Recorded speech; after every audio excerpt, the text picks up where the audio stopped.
Okay, the last item we'd like to talk about in this module are open educational resources. OERs are any type of educational materials that are in the public domain or introduced with an open license. The nature of these open materials means that anyone can legally and freely copy them, use them, adapt them, and reshare them. So they're out there for use by the public at large. OERs range from textbooks to curricula, syllabi, lecture notes, assignments, tests, projects, any kind of media, audio, video, and animation that might be used in an educational context. So for example, if you are interested in learning about aeronautical engineering from a science whiz at MIT, you can check out their lecture notes and videos from MIT courses. So it's out there, freely accessible, easily accessible, and what are some of the advantages, and why should I care if MIT is putting information out there, freely accessible to students and instructors. OERs, they help improve education. They're important for developing countries where many students can't afford textbooks, where access to classrooms could be limited. Teacher training programs may be lacking. There might be shortages of teachers.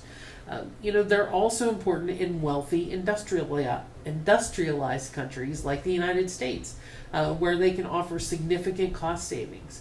Think about the last 3 to 5 years. One of the hottest topics we've heard in higher education is the cost of higher education, and how do we get that cost down? Where do we find the cost savings for our students? Students can't afford the textbooks in their courses. It's enough that they're struggling to make it, to make the tuition payments for their education. So, for students, the OERs offer free access to some of the world's best courses, and in some cases, even degree programs. They benefit from cost savings as alternatives to, paying for expensive course content materials, such as textbooks, software, that type of thing. On the teacher side of things and the institutional side of things, OERs provide free legal access to some of the world's best courses. We can then adapt them to our needs within, for our students.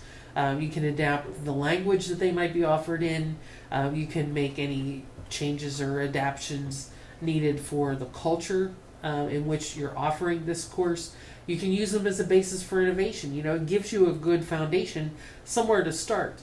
Why recreate the wheel from nothing whenever there is content out there that you can at least get a jump start from.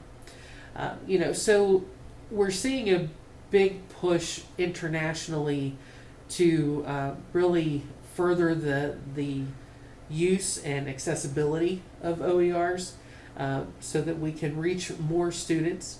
It's a fundamental right, a fundamental human right to free information, and OERs make that possible for people from all backgrounds, of all ages, to learn more about the world around them and to access the tools that they need to improve their lives and their livelihoods.